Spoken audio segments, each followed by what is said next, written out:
Good Friday morning. I'm Joe Fryer. Savannah is off. Breaking right now on Morning News Now, signs of progress at America's airports in the midst of a travel nightmare plaguing weary passengers for weeks. In a marathon overnight session, the Senate unanimously agreeing to fund the Department of Homeland Security. It could bring TSA officers one step closer to a paycheck, but it faces an uphill battle in the House, with money for ICE and border protection left off the table this time around. We've got the latest from Washington, including President Trump's push to get workers the funds that they deserve. Overseas tensions and extensions, the White House offering Iran more breathing room over the siphoned off Strait of Hormuz. That deadline to reopen or face a blitz of American attacks on critical energy sites now pushed back. And as gas prices here in the States soar to highs not seen in years, we're taking a closer look at what's being called the world's most dangerous toll booth. Tankers forced by Iran to pay up or face a violent fate. And later in the hour, the final chapter of that raw and heartbreaking one-on-one with our own Savannah Guthrie and Hoda Kotb. Savannah opening up on her faith, her family, and finding joy again in the wake of her mother's tragic disappearance. I will not let them take my joy. They will not take my sister's joy. They will not take my brother's joy. They will not take our love. They will not take our faith. Much more from their conversation, including Savannah's future here at NBC News, in her own words. Let's begin this hour with some breaking news out of Washington. Overnight, the Senate finally agreed to fund the Department of Homeland Security, except for ICE and parts of Customs and Border Patrol. But the package faces an uncertain future in the House, where Republican leadership has previously objected to pulling ICE out of DHS funding. The breakthrough in Washington came just hours after President Trump announced he would sign an order to get TSA agents paid. The partial shutdown has left them without pay, leading to a worker shortage that's created some of the longest wait times ever at airport security. NBC News Chief Capitol Hill correspondent Ryan Nobles joins us with more on this. Ryan, good morning. Last night's vote was a major step toward getting most of the Department of Homeland Security back up and running. It comes after weeks of bickering between Republicans and Democrats over ICE and their immigration enforcement tactics. But it does fully fund agencies like FEMA and TSA, with the hope of relief for travelers across America could be soon on the way. Overnight, Congress finally moving forward to provide relief to workers and travelers. The ayes do have it. The bill's amended is passed. In the early morning hours, the Senate reaching an agreement to reopen the Department of Homeland Security, but not funding Border Patrol and ICE, which Democrats blocked.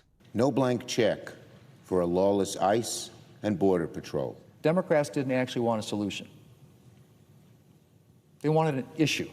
Immigration enforcement has been at the center of the stalemate that caused a 42-day partial government shutdown and left hundreds of thousands of workers unpaid, including TSA officers, with airport delays piling up across the country and frustration growing. Everybody needs a paycheck to take care of their family. Well, I just really upset with Congress for not doing their job to fund DHS. Yesterday, President Trump maneuvering around Congress, ordering the new DHS secretary to immediately pay TSA officers. That's just a temporary solution. And while the overnight Senate deal is a first step and likely supported by the president, the House still has to agree to it before workers can get a regular paycheck again. House Speaker Mike Johnson yesterday sounding uncertain about the future. We'll have to see. Now, there is still work to do. The House will have to pass the bill today to get DHS open before the Easter recess.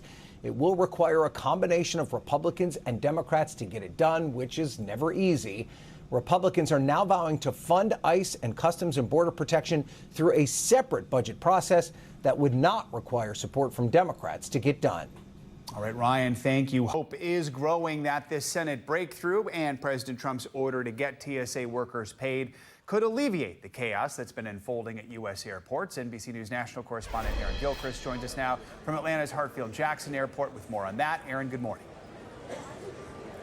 Hey, Joe, good morning. We're still seeing airports around the country that are really reaching a breaking point as we think about these TSA lines. This is the pre-check line here in Atlanta that is extending at least an hour and a half for some folks. You may be able to see the line is actually over in the baggage claim area and weaving around the carousels there as people work their way toward the checkpoint, hoping to get to where they need to go. We have folks showing up 5-6 hours early, worried that they might miss their flights. At the same time, we have thousands of TSA workers who have been forced to call out of work, not because they don't want to go to work, but in some cases because they can't afford to get there.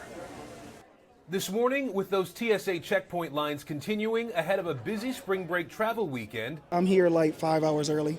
Hope that the overnight Senate deal and payment for TSA mean relief is coming. The limbo has left TSA officers at their wits' end, with hundreds quitting their jobs since the latest shutdown started. We're not doing okay. Union President Antoinette Wade, who represents TSA officers in Louisiana and Mississippi, says some are on the brink of losing everything. We have people who are facing car repossessions. We're relying on food banks and disaster relief funds. National TSA officer call-out rates surging above 11% for 4 consecutive days, and are even higher, around a staggering 40% in Atlanta and Houston, with security lines at those airports regularly spilling out of the terminals. I've been in line for 2 hours, and I think I have 1.5 hours ahead still.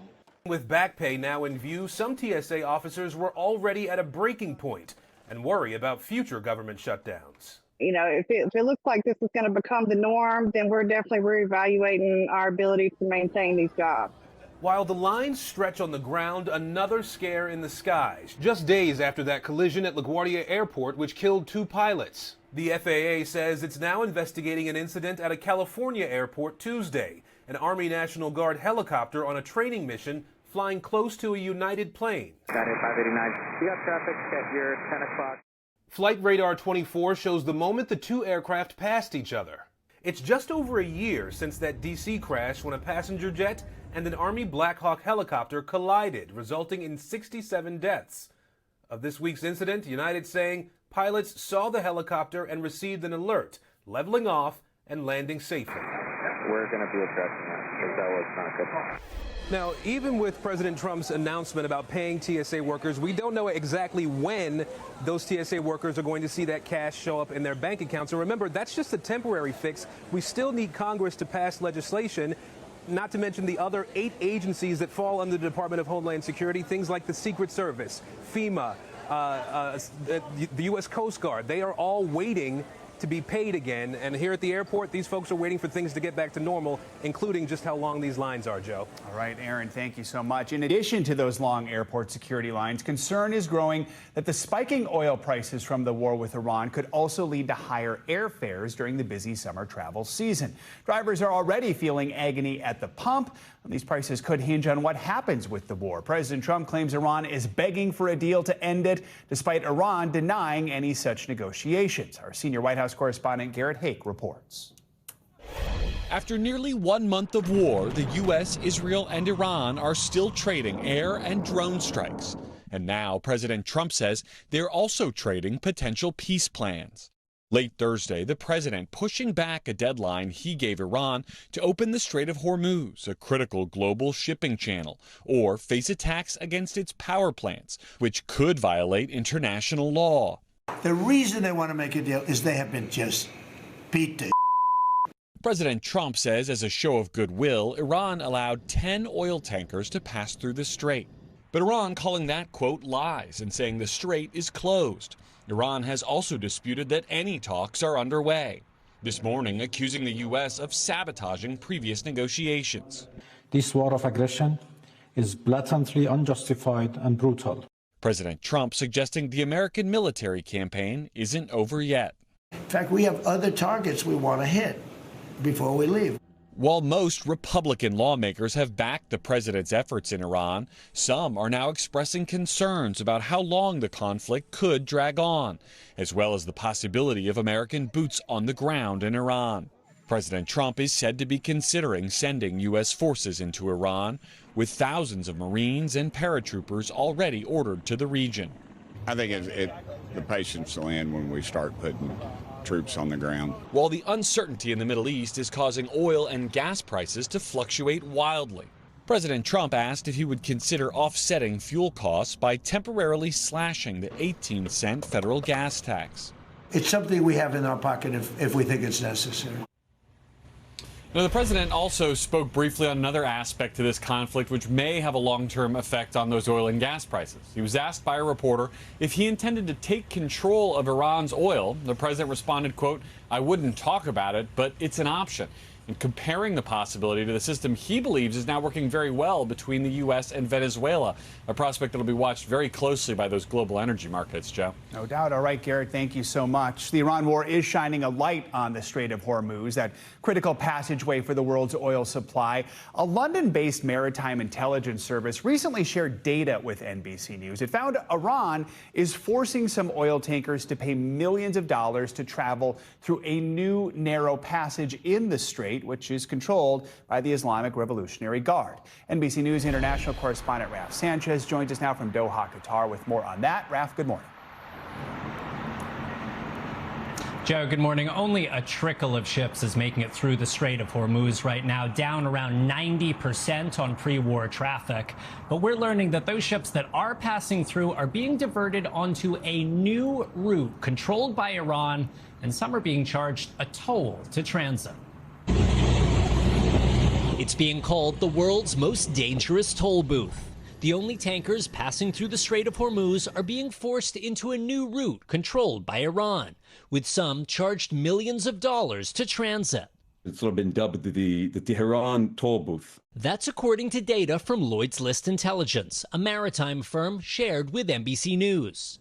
Before the war, around 110 ships passed the strait each day. Now it's 10 ships or fewer. Peacetime routes looked like this, with vessels sailing down the middle of the strait. Now they're taking this new route through Iran's territorial waters, squeezed between these islands and close to Iran's main naval base. Whatever we can detect going out of the strait right now is going through this narrow channel in Iranian territorial waters where the Islamic Revolutionary Guard Corps essentially verifies the ship's information and acts as almost like a toll booth.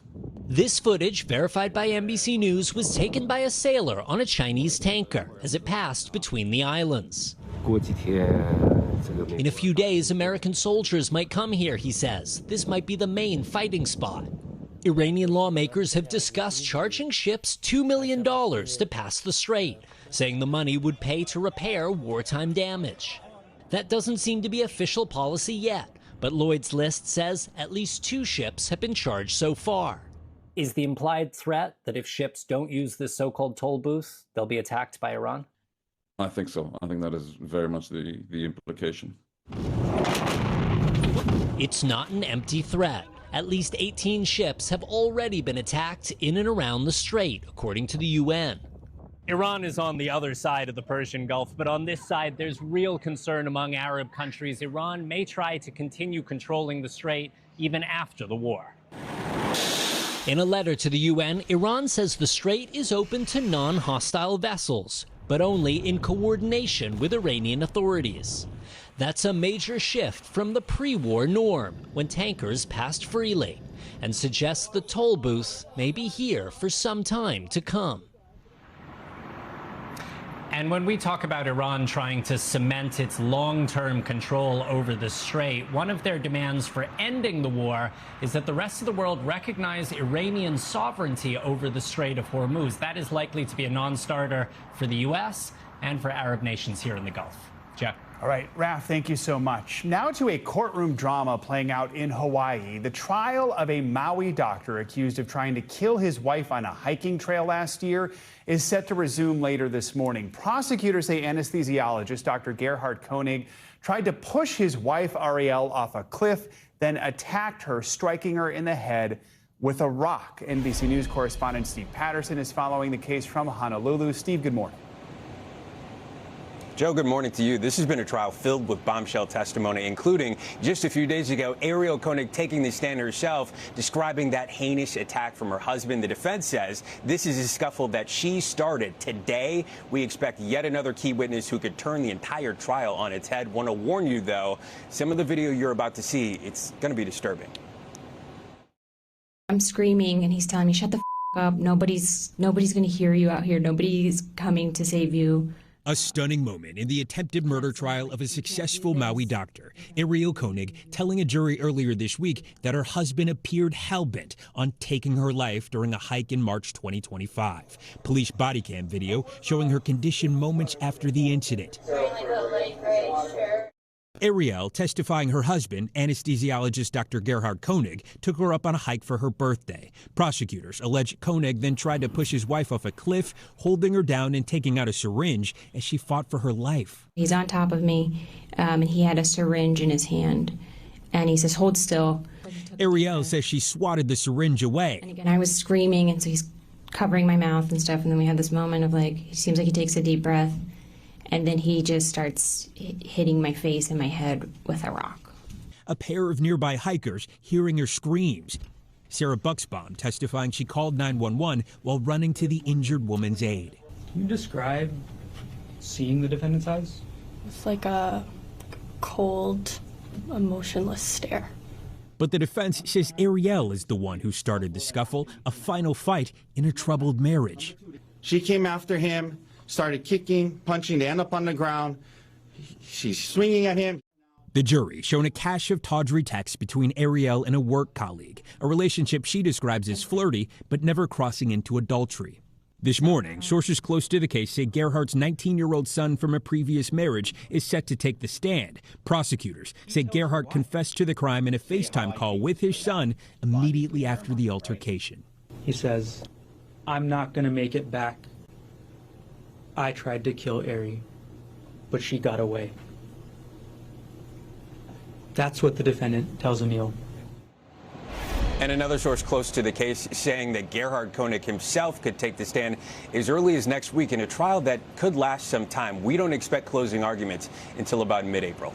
Joe? All right, Steve, thank you so much. Let's get a look at what to expect this weekend with your Morning News Now weather. Meteorologist Angie Lastman's here with the forecast. Angie, good morning. Hi, Joe. Good morning to you. Happy Friday. We've got some rain to dodge this morning. If you live really anywhere from the Tennessee Valley to the mid-Atlantic, we've got that kind of cold front sliding through, and this has left us with some showers and some thunderstorms this morning. And notice, it is going to leave us kind of with that at least through the first half of the day. You can see even by the second half of the day across parts of the mid-Atlantic, you're still going to have some of that rain to dodge, but we will eventually start to see some really cool conditions settling in behind the front. That's going to make all the difference for your weekend temperatures here as we get through your Saturday and Sunday. Here's a big picture look of what you'll have today, and it's really, again, a mixed bag. I feel like I'm a broken record saying that, but triple digits in Phoenix. We've got 50s in Lubbock, 50s in St. Louis, parts of the Southeast. You're going to take a run at some more record highs today, so 89 degrees in Charlotte, while it's just into the 30s farther to the north in Buffalo. And then a lot of the East is kind of on the cool side of things for tomorrow, while the West just stays baking. 94 for Las Vegas, 91 for Tucson. We do see a bit of a roller coaster ride with our temperatures for the Great Lakes in the Northeast. Notice those 60s on Sunday in Chicago, and then we're right back to the 70s by Monday and Tuesday. Upper 60s for Philadelphia for Tuesday, and we are quite cool the farther north you go, up into parts of New England. 43 in Portland on Sunday. So still needing a couple of layers in some spots. One note, we've got really dry conditions and a whole lot of warm air, of course, in place, and some windy conditions across parts of the plains. So we are concerned about fires starting and spreading quickly, and we've got a critical risk specifically for parts of Texas stretching up into Kansas, including Oklahoma. So be aware of that here as the weekend goes on. We'll likely see that last across parts of the plains in some of these spots. Otherwise, look at your Saturday. We've got a whole lot of sunshine on this map. Plenty of sunshine from coast to coast. I think the only spot we could see some showers to dodge on Saturday is going to be across Florida. So heads up there. Otherwise, some winter highs will be there here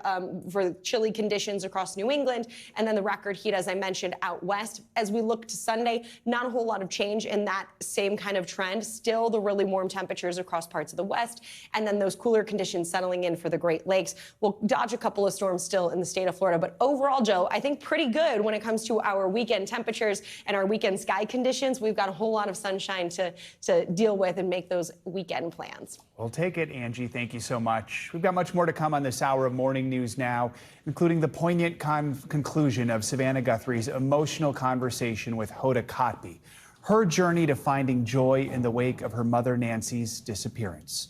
Stay with us. We're back with a major update in a high-profile case out of New York. The suspect in the Gilgo Beach serial killing, Rex Heuermann, is set to plead guilty next month after previously pleading not guilty. That's according to two sources familiar with the case. The Long Island architect is accused of murdering 7 women dating back to 1993 in a case that shocked a quiet Long Island Village community. Heuermann is set to return to court on April 8th. His attorney has not commented. Baltimore marked 2 years since the deadly Key Bridge collapse yesterday. 6 construction workers were killed after a container ship slammed into the bridge. Here's Adam Tuss from our station in Washington. Aboard the Lady Chesapeake maintenance boat out of the port of Baltimore, we head to the former Key Bridge site. And what we find is rebuilding. Well, take a listen to this. That is the sound of progress here on the Patapsco River. A huge pile driver, in essence, driving hundreds of piles for the new foundation of the new Key Bridge. And when all is said and done, officials say it'll be safer and stronger. Hundreds of these support piles being driven hundreds of feet into the ground. The work to build the new Key Bridge is intense. It's going down into water. The water's about 20 foot deep here.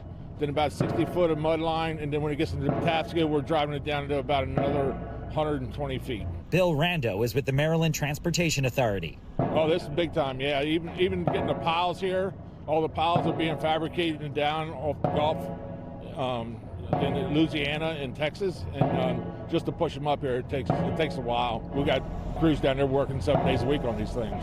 Now, the new Key Bridge will be about 50 feet taller than the old bridge. It's also expected to have much greater pier protection to guard against ship strikes. The exact price tag still unclear, but it's expected to cost about $4 to $5 billion. Miguel Angel Luna. At a press conference in Maryland, Governor Wes Moore with a message to never forget the 6 road crew members who died that early morning, their construction vehicles plunging into the cold Patapsco River, many of them still inside or near their vehicles. We remember the shock. We remember the sorrow. We remember the prayers. All of them should be here now. But they're not gone from the hearts of all of us, and they're not gone from the hearts of all of those who love them. March 26th, 2024 is etched forever into the story of Maryland. Our thanks to Adam Tuss from our Washington station for that report. While some of the old bridge still remains, work, as you see, is underway to build a taller bridge that is expected to open in 2030. Developing news now out of Australia. A dangerous tropical cyclone is pummeling the western part of the country this morning. NBC's Matt Bodner joins us to take us around the world in 60 seconds. Matt, good morning. Joe, good morning. Tropical cyclone Narelle has once again made landfall on Australia's western coast. This is actually the 3rd time it's hit Australia, bringing with it widespread destruction as it moves further south. The storm is weakening, but officials do warn that its core remains very destructive. It's generating gusts up to 130 miles per hour. This storm will continue to make its way down the coast. Moving along now to the war in Ukraine. President Putin is now asking the oligarchs to donate into Russia's budget. The Russian government's finances are under severe strain from its 4-year-long war in Ukraine. This move is yet another clear signal that Putin has no intention of stopping anytime soon. This comes as Ukrainian President Volodymyr Zelensky visits Saudi Arabia on a previously unannounced visit. Zelensky is pitching the Gulf states on investing in Ukraine's domestic defense industry in exchange for help with Iranian drones. Ukraine is also hoping to get high-end air defenses from the Gulf states. And we'll wrap up this hour in Nepal. A rapper turned politician, Balendra Shah, has been sworn in as prime minister. This follows a landslide electoral victory in the first election since last year's massive youth-led anti-corruption protests. A rap song about the movement helped propel him into power. Back to you. All right, Matt, thank you so much. Coming up, the final chapter of that raw and emotional one-on-one with our Savannah Guthrie and Hoda Kotb. How faith, family, and the Tucson community are helping to bring some light to Savannah's darkest hours as the search continues for her missing mother, Nancy. That is next. We are back with more from Hoda Kotb's emotional interview with Today co-anchor Savannah Guthrie. It is the first time she has spoken out since her mother Nancy disappeared nearly 8 weeks ago. In this part of their conversation, Savannah opens up about looking to her mom as her role model when it comes to leaning on faith during tough times. Savannah is vowing to find joy again after this unimaginable tragedy and shared she wants to return to her home here at NBC on Today. Here is more of their conversation. Did you wrestle with your faith throughout this? You're resolute and strong like your mama, but did you, at some point during all of this, have to wrestle with it? Yes. Yeah. And I'm not done. But God doesn't tell us not to wrestle with him. This isn't some cheap faith. And my mom taught me that. God only requires our authentic presence. And that he has. But I never doubted. One of my mom's best friend told me that she had been going through a hard time, and she said to my mom, how have you kept your faith all these years? What? Losing your husband, all the different things that my mom had been through. Like, Nancy, how do you keep your faith? And my mom said to her, well, where else would I go? And I hold that with me. But faith is how I will stay connected to my mom. God is how I'm holding hands with my mom. And I won't let sadness win for her. She taught me. See, I saw her grieve. I saw her world shatter. I saw it. And I saw her get up. And I saw her believe. And I saw her love. And I saw her hope. And I saw her smile. And I saw her laugh. I saw her joy. I saw her love of the world and adventure. I saw her belief. I saw her faith. She taught me. She taught all of us. And I may not do it as well as her, but I will do it. I will do it for my kids. I will. I will not fall apart. I will not let whoever did this take my children's mother from them. I will not let them take my joy. They will not take my sister's joy. They will not take my brother's joy. They will not take our love. They will not take our faith. But our anguish is real. We need help. We need someone to tell the truth. Yes. I have no anger in my heart.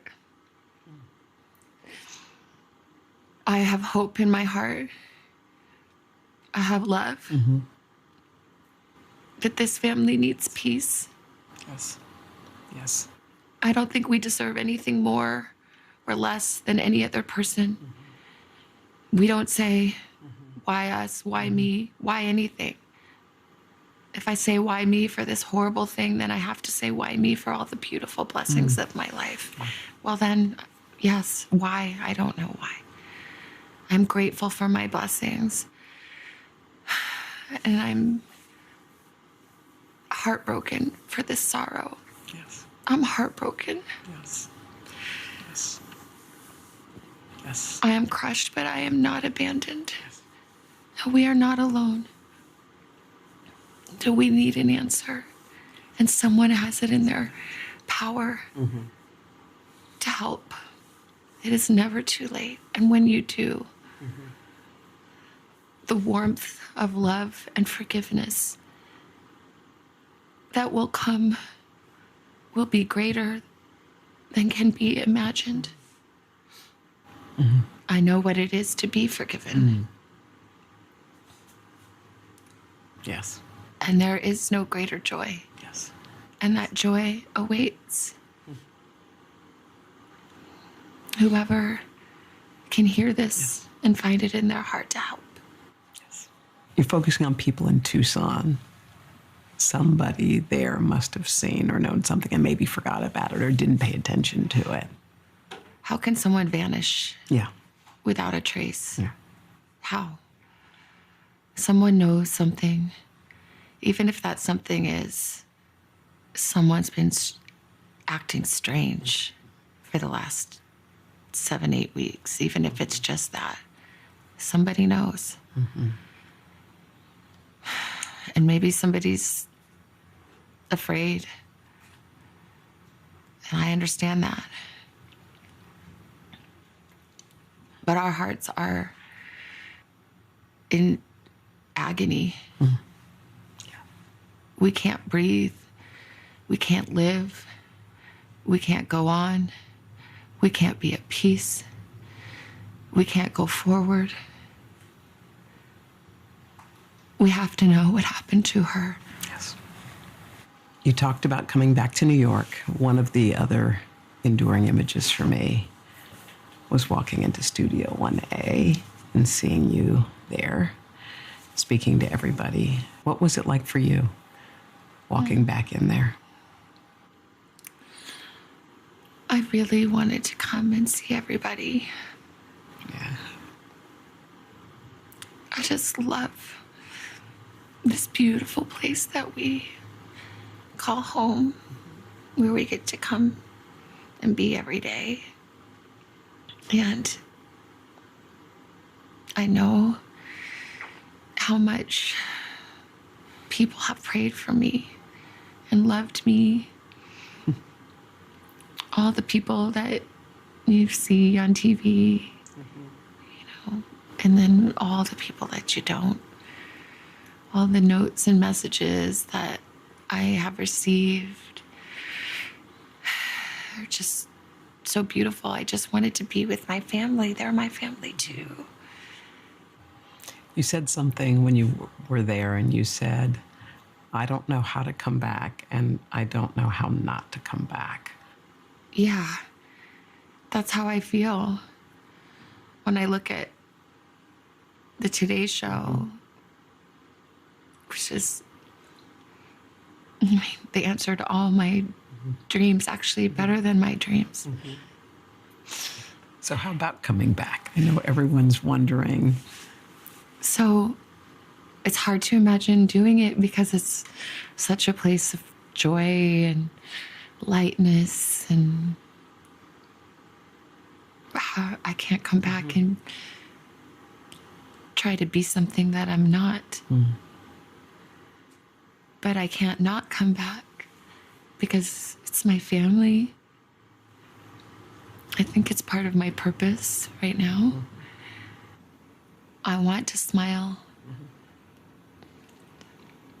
And when I do, it will be real. And my joy will be my protest. My joy will be my answer.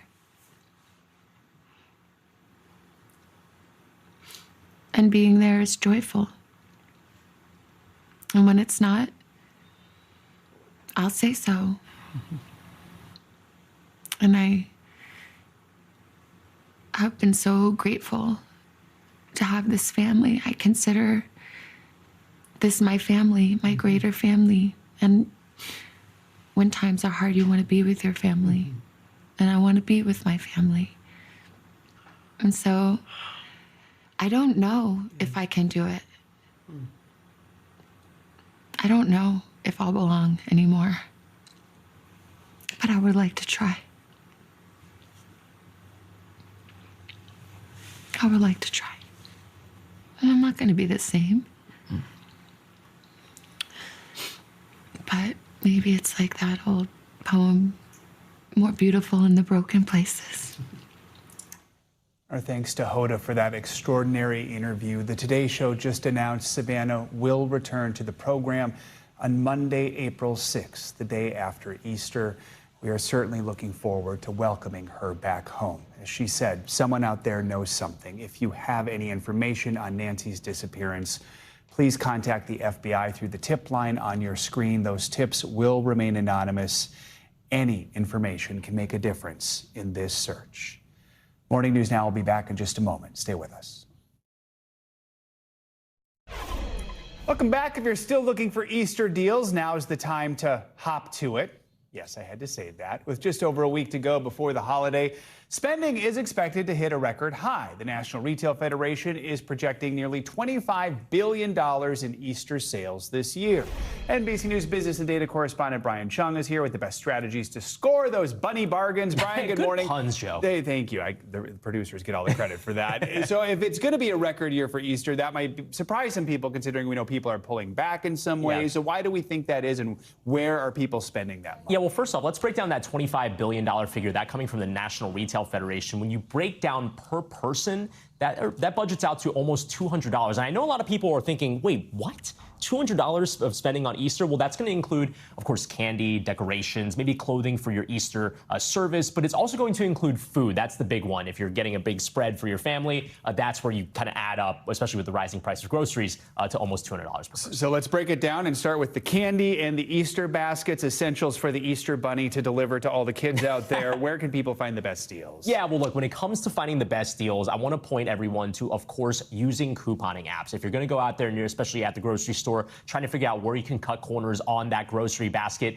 take a look at things like, for example, your store app, as well as third-party apps like Ibotta. But look, a lot of people should be looking at discount stores as well, because you're going to get discounts on things like the filler grass and the plastic eggs for the kids, as well as name brand candy. Now, I should point out real quick, if you look at Target, for example, they have 48 plastic eggs for $3. If you go to the dollar store, it's only going to cost you $1.50. It's 38, so you're going to miss out on 10 eggs. Okay. But again, the math still works out per egg. You're saving a lot more by going to the dollar store, and you're getting essentially the same thing. And who needs more than 38 eggs, right? That's right. All right, if you're looking at the holiday meal, which is such a big deal for so many, we know grocery prices, some things are up, some things are down. What are the best ways to save there? Yeah, well, again, same recommendation. Take a look at those couponing apps, but also take a look at brunch. And I know this is a weird thing to suggest. A lot of people go with Easter dinner.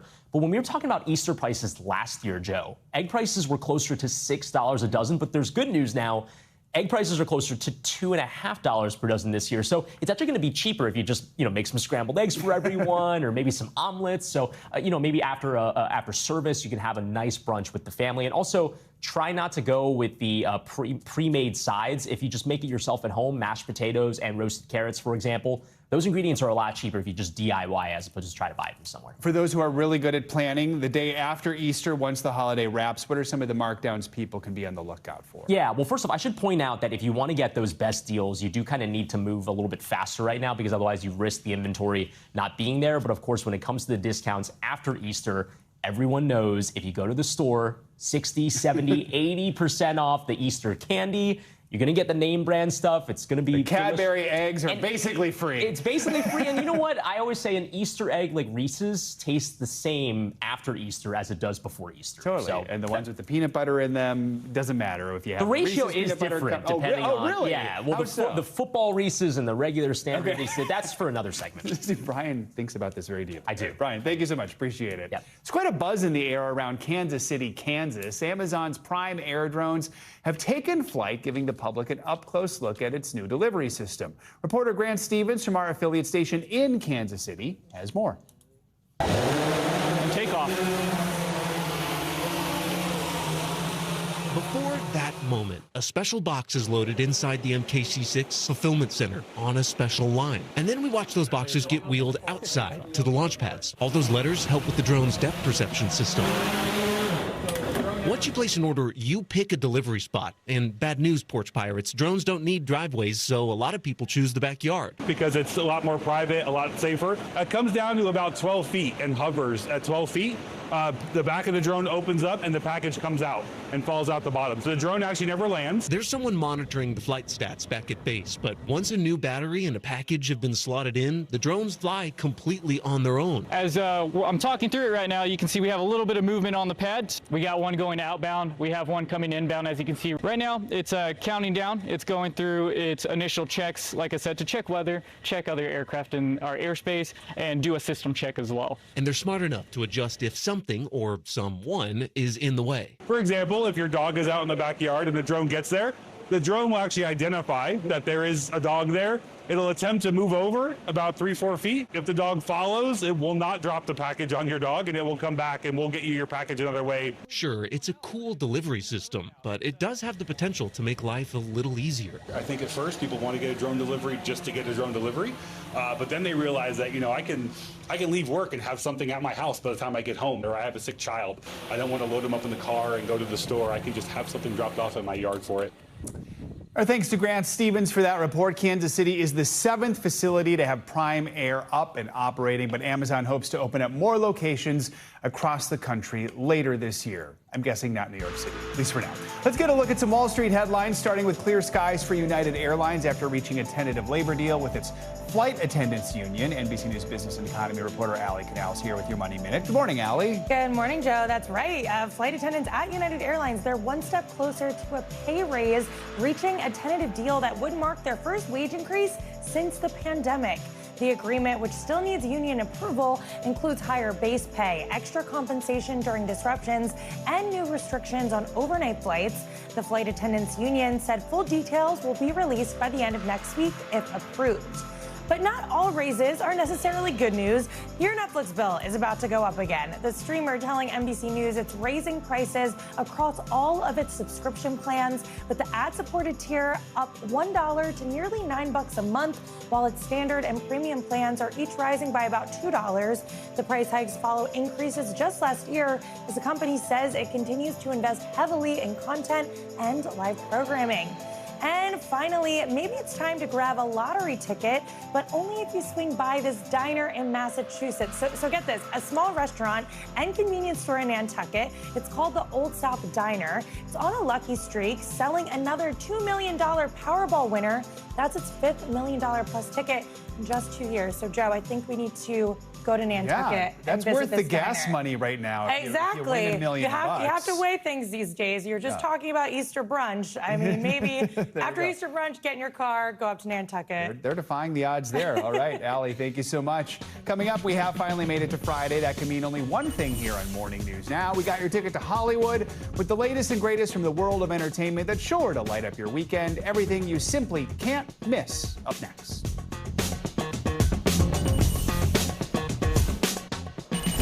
Finally this hour, it's Friday, which means it's time for your weekly can't miss list to look at all the films, shows, and songs you need to see and hear this weekend. Joining me this week is David Correa, entertainment correspondent and host of the Husbanter podcast. Good to have you with us. So let's start with the theaters. This one is called, I want to get it right, the AI Doc, or How I Became an Apocalyptimist. Did I get that right? Apocalyptimist. There we go. It takes a deep dive at AI, talking to some of the biggest players in the field. Are people feeling optimistic after seeing this? This is a really great documentary. It's in theaters now. I'm glad that you said the title. Okay. I didn't watch it. I think I got wrong the first time, but close enough. It comes from the team behind Everything Everywhere All at Once, and creator-director Daniel Roher. He came to this project for a very personal reason. He was becoming a dad, and he was like, what world am I bringing my child into? So it explores both the fears around AI and the benefits. And one of the most interesting quotes is, this could be humanity's last mistake, which sounds doom and gloom, but he talks to AI experts, CEOs of major tech companies, and they also say and talk about how AI could benefit us as a society. So definitely very interesting, in theaters now. And worth, no matter how you feel about it, you'll learn a lot from it. It'll enlighten you on those issues. Absolutely. All right, let's definitely switch gears. They Will Kill You. That's what it's called. It's about a woman who gets trapped in a New York City apartment building that, of course, is run by a demonic cult. That's pretty standard, actually, in New York here. Is it scary or is it silly? It is a little bit of both. It's a dark comedy, lots of high action. Zazie Beetz is the lead in this. She plays an ex-con who takes a job as a housekeeper in this strange building run by a demonic cult, as you mentioned. Great supporting cast, Patricia Arquette, Tom Felton, Heather Graham, and she becomes their offering, but she does not go easily. Got it. Yeah. as she shouldn't. You know, it wasn't listed in the Zillow listing, so, you know. All right, so we had, that one is called They Will Kill You. I love this next one is called Something Very Bad Is Going to Happen. I feel like we're running out of titles for things here. This is on Netflix. It's a limited series. Same studio that brought you Stranger Things. What should we know about this? Yeah, the Duffer Brothers are back at it. If you love Stranger Things, you're gonna love this. This, to me, is like Meet the Parents meets Get Out. Okay. It's a little strange. It gives you anxiety. It's horror. It's paranormal. It's all of the things that you would expect from the Duffer Brothers. It is also comedy. This bride meets her groom's family for the very first time the week of their wedding. Her mother-in-law happens to be Jennifer Jason Leigh, which, if you remember Single White Female, she's great at being creepy. Mm-hmm. Yes, and she has experience in that field. Exactly. Yeah. So things get a little out of control. I'm fascinated by this horror comedy genre. It feels like we're talking about week after week. Like, people are craving, I want to be scared, but I want to laugh about it too. It's such a new thing. Yeah. All right, let's hop across the pond and lighten the mood a bit. We got something, it's called Bait. It stars Riz Ahmed. It's a new series on Prime about an actor who's in the running to replace Daniel Craig as James Bond, which has been the talk of Hollywood for years and years and years. Who's going to actually replace Daniel Craig? Right. So if you look at Riz Ahmed and you're like, who is this? He was nominated for Best Actor in 2021 for The Sound of Metal. He is a writer, a director, an actor. He's fantastic in this. This gets a 95% score on Rotten Tomatoes for a reason. It is so funny, but it's also very poignant. Themes around fame, industry pressure, race, blind casting. His character auditions for James Bond, as you mentioned, and he just gets caught walking out of the audition room, and a media storm goes crazy because he's a person of color, potentially taking on this iconic role. And we know what kind of conversations that can spark, and various other examples we've seen over the years. All right, speaking of British shows, The Lady is on BritBox. This is a true story, a dresser for the royal family who was convicted of murder, is this right? Yeah, absolutely. So we have Mia McKenna-Bruce, who plays Jane Andrews. Jane was convicted in 2001 of murdering her boyfriend. She was the official dresser for Sarah Ferguson, the Duchess of York, and she just let this fame, this royal experience get to her head. She got out of control and it took over. If you love true crime, if you love the royals, BritBox is doing a lot of great content lately. This one is for you. It's a 4-part miniseries. I love that combination. If you love true crime and if you love the royals, it kind of fits. Those worlds come together. This one is for you. Days. All right. Finally, Miley Cyrus is out with new music, tugging at some people's heartstrings. It's a single. It's called Younger You. She previewed it earlier this week during that big Hannah Montana 20th anniversary special on Disney+. So we've been in this Hannah move lately anyway. Have you heard it? How is it? It is great. Now, I'm a little too old for the Hannah Montana of it all, but I am a huge Miley Cyrus fan, so I did tune into the special. She had appearances from her dad, Billy Ray, her mom, Tish, her sister, Noah, Selena Gomez, and then she featured this song, Younger You, at the very end of the show. Yeah. It's just a conversation with her past self and reminding her, like, you did this, thank you for getting us here. It's a great, great song. I'm excited to see what else we get from her because, you know, Miley drops one thing, there's probably more coming. And I love how Miley, like, hits on various generations. Like, older generations know her from some things, younger generations know her from others. I will still never forget, late 90s, I interviewed her dad, Billy Ray Cyrus, still a big deal in Kentucky, and all his children were around. They were, like, you know, up to my knees, and I'm realizing now one of them was Miley, who's now very much all grown up. Yeah. All right. David, good to have you with us. Thank you so much. That is going to do it for this hour of Morning News Now. But stay with us. The news continues right now.